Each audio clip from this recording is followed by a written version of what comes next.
je suis Cassie Garot et je suis ravie de vous accueillir dans le podcast Tout en nuances, le podcast qui adoucit votre relation au corps.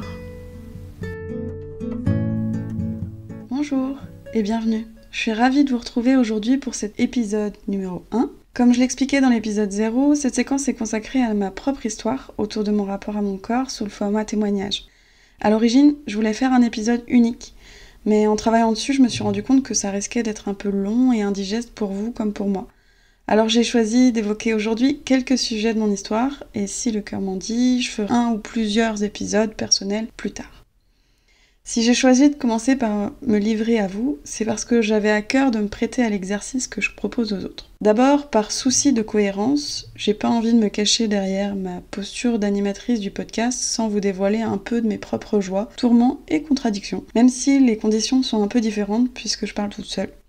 D'ailleurs, vous le constaterez peut-être en écoutant, c'est pas la partie que je préfère. Je suis plus à l'aise dans une conversation que dans un monologue, même si dans les deux cas, il s'agit de raconter ma vie. Et puis, je pense que pour instaurer une confiance, il faut nécessairement une forme de réciprocité. L'objectif du podcast, c'est pas de vous parler de moi, mais comme pour les invités à venir, mon histoire peut faire écho à la vôtre et vous inspirer dans votre évolution. Elle vous permettra également de comprendre un peu de ce qui m'a amené vers la voie de l'accompagnement, et notamment autour de la relation au corps. Je vais essayer de décrire mon cheminement personnel, mais évidemment, c'est pas exhaustif. On va apprendre à se connaître au fil des dialogues. Donc je me présente, je suis Cassie Garot. J'ai 32 ans et je vis en Bretagne, près de Rennes. Je suis maman d'un petit garçon en garde alternée et je suis en couple depuis plusieurs années avec mon compagnon. Voilà pour ma situation actuelle très succincte. Si je reviens au point de départ, je suis née dans les montagnes au Savoyardes et on peut dire que ma relation à mon corps a commencé d'une manière un peu laborieuse. En fait, dès la petite enfance, j'ai dû littéralement lutter pour faire un acte simple, vital et normalement intuitif, respirer. J'ai fait de l'asthme sévère pendant plusieurs années, et ils m'ont menée à l'hôpital assez régulièrement jusqu'à ce que mes parents trouvent un spécialiste qui a réalisé un quasi-miracle que de faire disparaître la maladie. Aujourd'hui, j'ai plus du tout de symptômes. Et je pense qu'il y a aussi une part de ma nature joyeuse et combative qui a pu me permettre de traverser cette période un peu compliquée. Sur les photos d'enfance, par exemple, je suis tout le temps joyeuse et à chaque fois on me dit « bah là, par exemple, t'étais super malade ».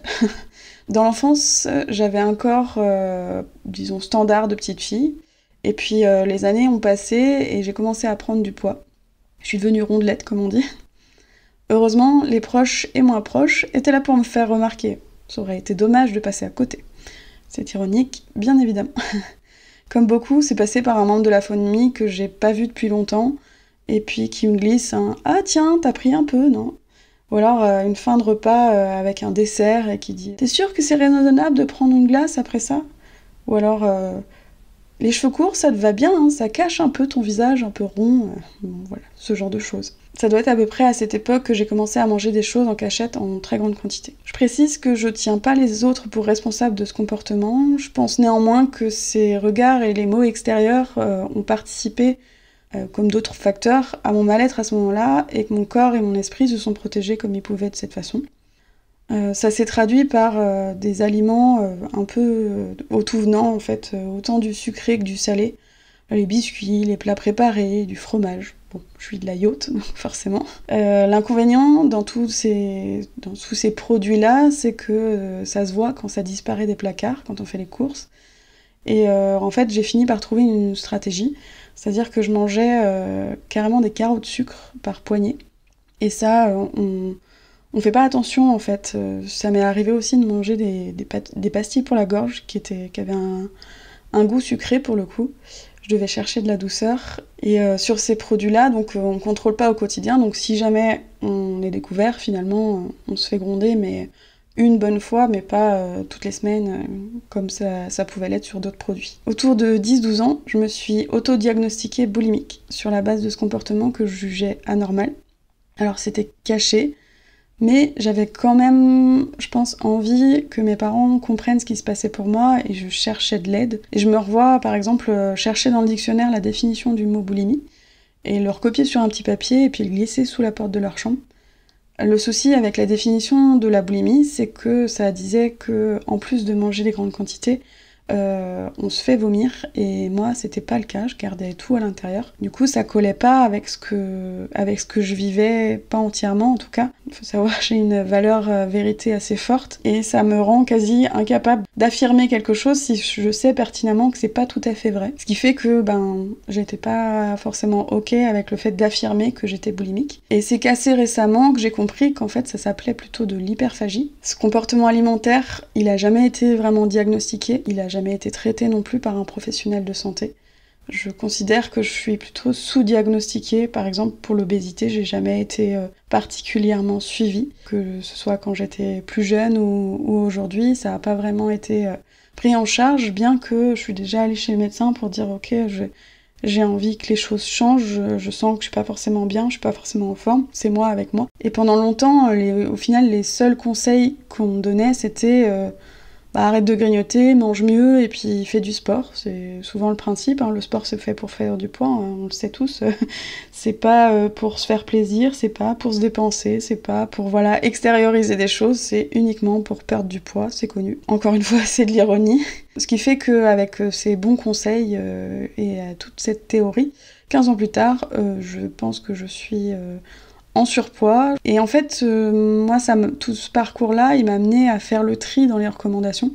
Et j'ai notamment compris que je mangeais mes émotions, vraiment. Moi, c'est très relié à ça. Je vous expliquerai un peu pourquoi j'en suis arrivée à cette conclusion-là un petit peu après. Ce qui m'a aidée, c'est de m'orienter vers des professionnels qui ont pris en compte ce que je pensais, qui ont pris en compte mon histoire, qui ont pris en compte ma manière de voir les choses, mon fonctionnement propre, et qui n'ont pas forcément cherché à m'imposer une doctrine, entre guillemets.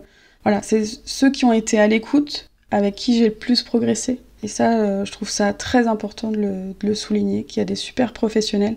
Il faut pas hésiter à partir, à essayer d'autres choses, à essayer d'autres personnes. Des fois c'est une pratique, des fois c'est une personnalité, et il faut pas hésiter à y aller. Il faut pas hésiter à pousser les portes, à poser des questions, et si vous n'êtes pas satisfait, vous n'êtes pas obligé de vous maltraiter en restant avec un professionnel qui vous culpabilise ou avec lequel vous n'avez pas l'impression d'avancer. Pour moi, on est tous notre propre expert, en fait. Il y a personne qui est mieux placé pour savoir ce qu'on ressent à l'intérieur de nous.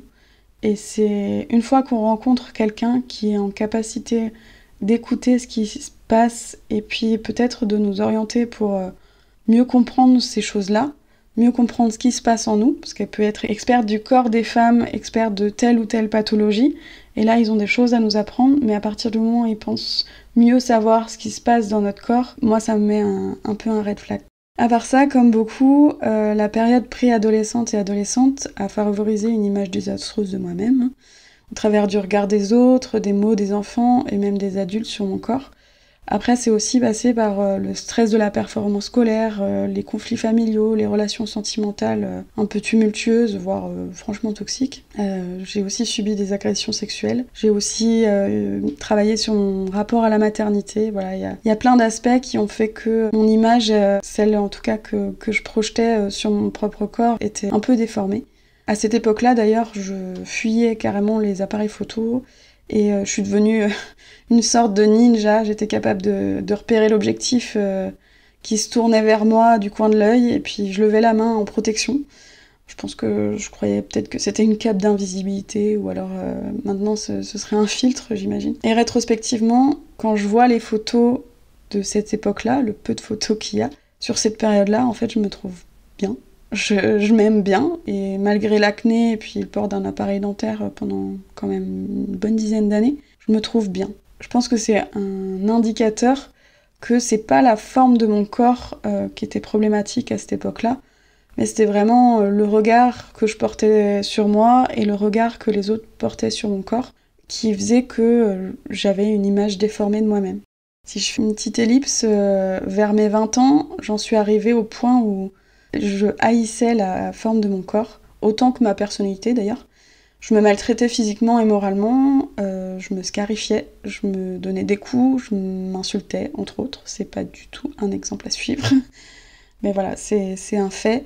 Et ça m'a mené aussi à entretenir des relations, notamment amoureuses, dans lesquelles j'étais plus épanouie. En fait, je faisais perdurer des relations juste parce que je considérais que que c'était déjà pas mal qu'on s'intéresse à moi, donc j'avais tendance à dire un peu oui à celui qui était d'accord.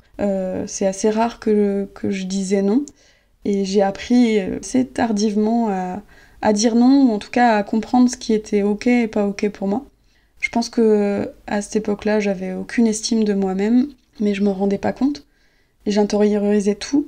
Je savais pas que je méritais d'être aimée, et surtout de m'aimer, et je croyais plutôt le contraire. Je connaissais pas les limites de mon corps non plus. C'est des notions que j'ai appris un peu sur le tard. D'ailleurs, chez moi, les relations amoureuses, elles ont eu un effet grossissant, un peu comme le fameux miroir. Si je compte, je prenais en moyenne 10 kilos par année de relation.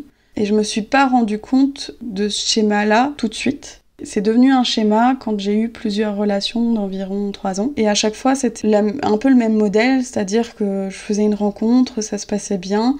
Les années passent, je prends, il faut le dire aussi, des mauvaises habitudes parce que quand on n'est pas tout seul, on dilue un peu nos habitudes. On s'adapte aussi aux habitudes de l'autre qui nous correspondent pas forcément.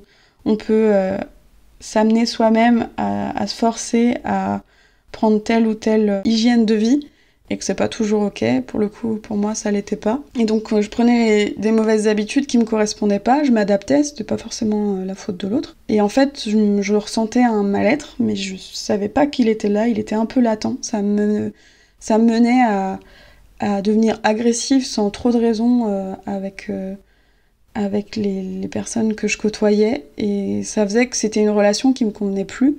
L'image, c'est un peu une réalité difficile à avaler. On finissait par se séparer, et en fait, je me mettais à perdre du poids, mais sans m'en rendre compte, perdre ce poids-là. D'ailleurs, j'aime pas trop le mot perdre. Pour moi, c'est pas une perte, c'est plutôt se délester de ce qui s'est accumulé. Et je me rendais vraiment pas compte que ce poids, il s'en allait sur la balance. C'est en général les gens à l'extérieur qui m'avaient pas vue depuis un certain temps. Et je me souviens très bien, notamment d'un épisode où j'ai tout quitté. J'ai quitté mon compagnon de l'époque, j'ai quitté la région, j'ai quitté mon emploi pour partir faire juste ce qui m'intéressait. Et en fait, pendant 2 mois, j'étais loin de tout.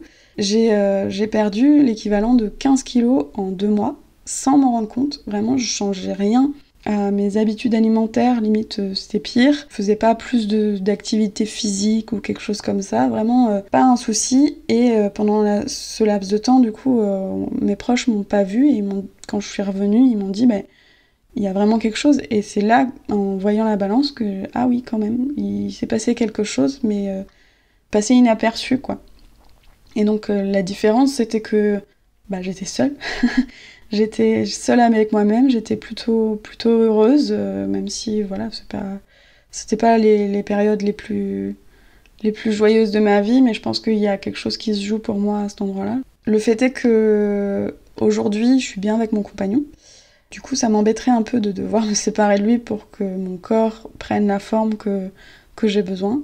Clairement, depuis notre début de relation, j'ai pris du poids. Je constate qu'il y a une récurrence du problème et que c'est moi qui peux agir dessus, parce que en fait, changer de partenaire, ça n'a pas changé grand-chose. J'ai eu 3 à 4 relations de cet ordre-là avec le même schéma.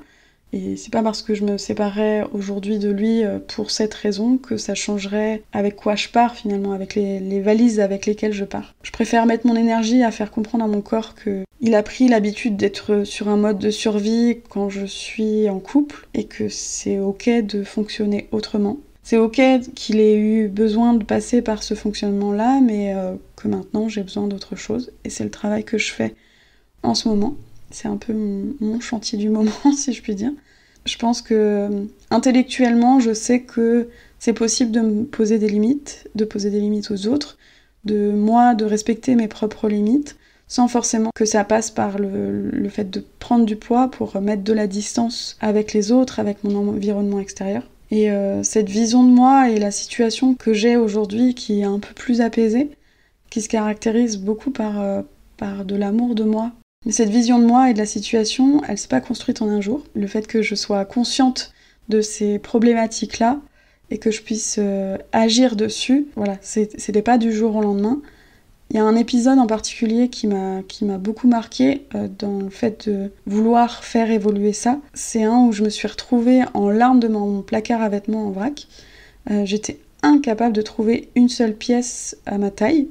Donc dans tout mon dressing, il n'y avait pas un seul vêtement qui était vraiment à ma taille. Je m'étais forcée à garder ceux qui étaient trop petits ou des fois trop grands. Je me sentais pas à l'aise du tout de sortir et j'étais incapable d'envisager d'aller juste faire des courses. Et ce jour-là, en fait, j'ai senti que la détestation de mon corps, cette posture, elle était pas tenable parce que je pouvais pas survivre dans cette vie, dans ce monde, en m'infligeant un calvaire au quotidien comme ça. Je pouvais pas changer mon poids à l'instant T. Par contre, j'avais besoin d'aller faire des courses. J'avais besoin d'être heureuse, j'avais besoin de ressentir d'autres choses que du dégoût pour moi ou du rejet. Et je pense que ça a été un peu le point de départ vers une nouvelle manière de penser les choses, même si c'est un peu laborieux à ce moment-là. Attention, j'analyse ça rétrospectivement. Sur le moment, j'étais incapable de penser que ça allait m'aider à avancer de vivre des émotions aussi difficiles.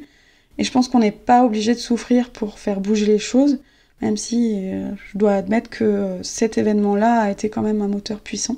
C'est un des épisodes qui m'a fait avancer. Il y a eu des petites avancées, il y a aussi des retours en arrière et il y a aussi des moments de flottement. Il y a une phrase que j'ai lue il y a pas longtemps que je trouve super sympa, c'est qu'il faut pas critiquer les gens qui retournent en arrière parce que si ça se trouve ils prennent leur élan. Et je trouve ça joli, je trouve ça poétique. On me demande souvent, ok, c'est bien gentil de vouloir s'aimer, mais concrètement comment on fait ? Parce que c'est un peu mon cœur de métier. Et je voudrais préciser tout de suite, un peu spoiler, que au risque de vous décevoir, en fait, j'ai pas de solution miracle à ce niveau-là. Moi, j'ai que mon expérience personnelle et mes compétences à partager. Et je pense que chacun a la solution en soi. Moi, mon métier, c'est d'accompagner les gens à aller chercher les réponses qui leur conviennent. Et moi, de l'extérieur, je les connais pas d'avance. Je connais des chemins pour aller les voir, je connais des manières d'aller s'observer, mais en soi, j'ai pas des réponses toutes faites. Ma valeur vérité m'empêche de venir dire que j'ai la solution pour tout le monde, toute faite, et que je vais vous sauver. Ça, c'est pas ok. Par contre, je suis profondément convaincue que le parcours vers l'amour de soi, il est pas linéaire. Surtout quand on navigue à vue, quand j'ai l'impression, moi, de l'avoir fait. C'est passé par des petites touches. C'est aussi pour ça que j'ai appelé le podcast Tout en nuances, parce que chaque jour, à chaque instant, on a des nuances différentes dans le corps, et c'est ça qui est intéressant d'aller voir. Parmi les petites touches qui m'ont permis d'avancer, je pense notamment au fait, encore une fois, de trouver des vêtements à sa taille, et puis qui nous plaisent en fait. Je dis souvent que c'est pas notre corps qui est biscornu, qui est difforme, qui est pas adapté, c'est vraiment l'industrie du vêtement qui nous fait ressentir ça. J'ai dû faire le deuil de certains chiffres sur l'étiquette. Je fais pas du 36, je fais pas du 40. Actuellement, j'oscille entre le 44 et le 48, ça dépend des marques, ça dépend des vêtements aussi. Je fais plutôt du 44 au niveau du bas. Par contre, je mets du 48 en vêtements sur le haut, donc voilà, je suis pas difforme, c'est simplement la nomenclature qui m'impose ces chiffres-là, mais c'est important d'aller faire le deuil du chiffre en tant que tel. Ça veut strictement rien dire. C'est arbitraire, c'est des gens qui portent pas de vêtements qui disent ça, ou alors qui ont pas de problème pour porter les tailles qu'ils inventent. Voilà. C'est normal de galérer là-dessus. Il y a rien de mal à ça. C'est juste l'industrie du textile, voilà, qui est faite comme ça. Et moi, je refuse qu'elle vienne me dire que mon corps, il est pas comme il devrait, ou il est pas dans le cadre. Mon corps, il est comme il est. Je le trouve beau, je le trouve aimable, je le trouve admirable même. Et il y en a d'autres qui le diront. Je le trouve plein de courbes, de creux, d'imperfections, de poils, de vergetures, de cicatrices, d'aspérités. Et il est beau mon corps. En fait, il aurait une autre forme, et je le trouverais beau quand même. Je sais pas si ça vous est déjà arrivé d'essayer un vêtement, et au miracle, il vous va. La taille, la coupe, tout vous met en valeur. Et tout à coup, ça vous fait ressentir un espèce de petit frisson dans la colonne. Et ça fait émerger une pensée qui dit « Waouh, je me sens bien » et peut-être même que je pourrais aller jusqu'à dire que je me sens belle. Ben ça, pour moi, ce moment-là, c'est un moment clé, un de ceux qui s'imprime dans le corps, mais dans le bon sens du terme, qui est super précieux Et c'est un peu un moment ressource. Et c'est avec la récurrence de ces micro-situations, ces micro-émotions qui durent à peine une fraction de seconde, que moi, personnellement, j'ai commencé à y croire. À croire que c'était possible d'aimer ce corps comme il est, là, maintenant, tout de suite, sous cet aspect. J'essaye un autre vêtement, je peux me sentir mal parce que la coupe me va pas. Juste après, j'essaye un autre vêtement et la coupe me va très bien. Donc mon corps, il a pas changé entre les deux. C'est vraiment l'image que j'avais de lui qui a changé. Et c'est sur ça que j'ai envie de me concentrer. Un autre élément qui m'a beaucoup aidée, c'est mon entourage. C'est aussi celui que je me suis choisi. C'est celui que j'ai décidé d'entretenir. Des fois, il y a des gens qui sont toxiques pour nous. C'est un mot qui est beaucoup utilisé aujourd'hui, mais il y a des personnes qui vont avoir des petites remarques, qui vont venir piquer, qui vont venir nous mettre mal, et ça, c'est plus ok pour moi. Moi, j'ai décidé que j'allais baigner dans un environnement accueillant, que j'ai eu la chance de rencontrer des gens qui étaient non jugeants, qui étaient bienveillants, avec qui je me sentais soutenue, qui me permet de me sentir aimée et aimable, qui me permet d'être vue, entendue, comprise, et qui vient renforcer l'amour, l'estime et la confiance que je me porte. Des fois, la petite voix dans la tête qui peut me juger sévèrement, entre les changements que j'ai opérés dans ma tête, dans ma propre vision de moi-même, et plus le soutien de mon entourage, ça a fait qu'au fil du temps, des fois, elle est toujours là, la voix un peu jugeante, mais maintenant, elle est suivie, voire remplacée par une voix plus douce et compatissante, et qui vient ramener de l'amour sur tout ça, de la douceur, et ça, mais qu'est-ce que ça fait du bien.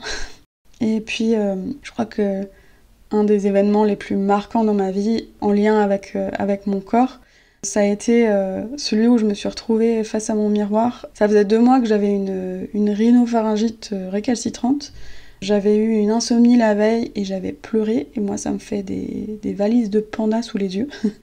Et puis pour parfaire le tableau, je m'étais réveillée avec les cheveux domptés par mon oreiller.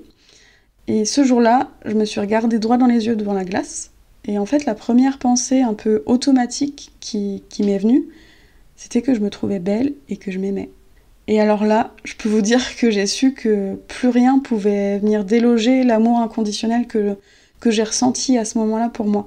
Je me suis rendu compte que si, avec cette accumulation de fatigue, très franchement, une tête de lendemain de soirée un peu trop arrosée, j'étais capable de me donner tout cet amour et cette douceur. Il n'y a plus rien qui peut venir déloger ça. C'est vraiment la sensation que j'ai envie de faire vivre aux autres quand je suis avec eux. C'est viens, on va aller trouver ce moment clé où tu t'es senti bien. Tu peux penser que tu t'es jamais aimé, et en fait, probablement que si.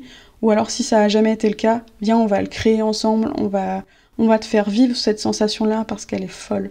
Alors je précise aussi que ça veut pas dire que je suis satisfaite de mon corps tout le temps.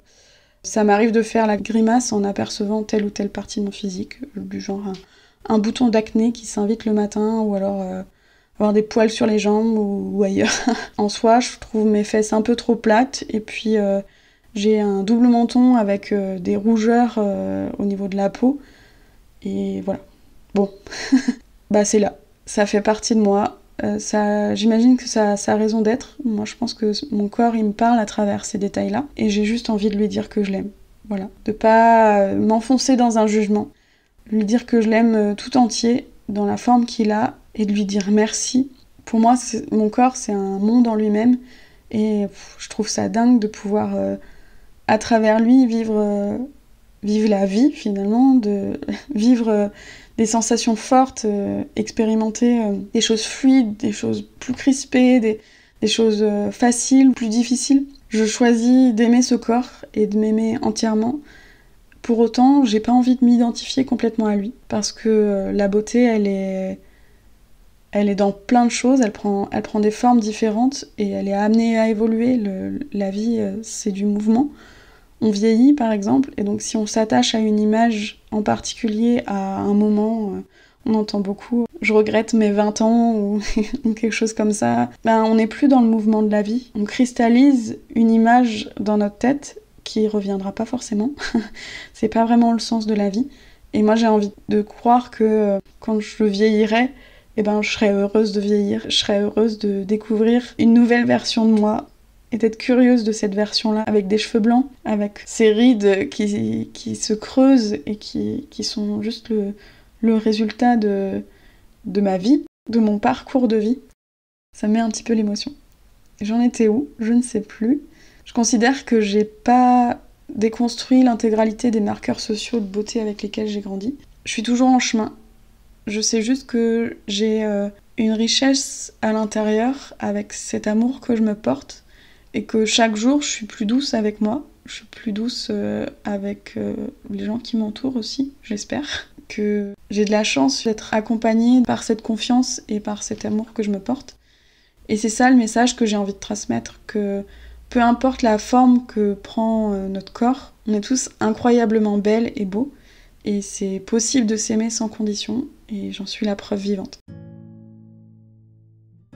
Voilà, je crois que je suis arrivée au bout de ce que j'avais envie de vous partager pour cette fois. Merci à vous de m'avoir écouté jusqu'au bout.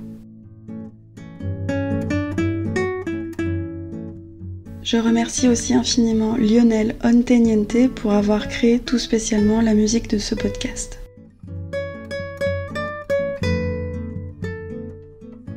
Je vous retrouve tout de suite dans le prochain épisode pour découvrir ma toute première invitée, Mélanie.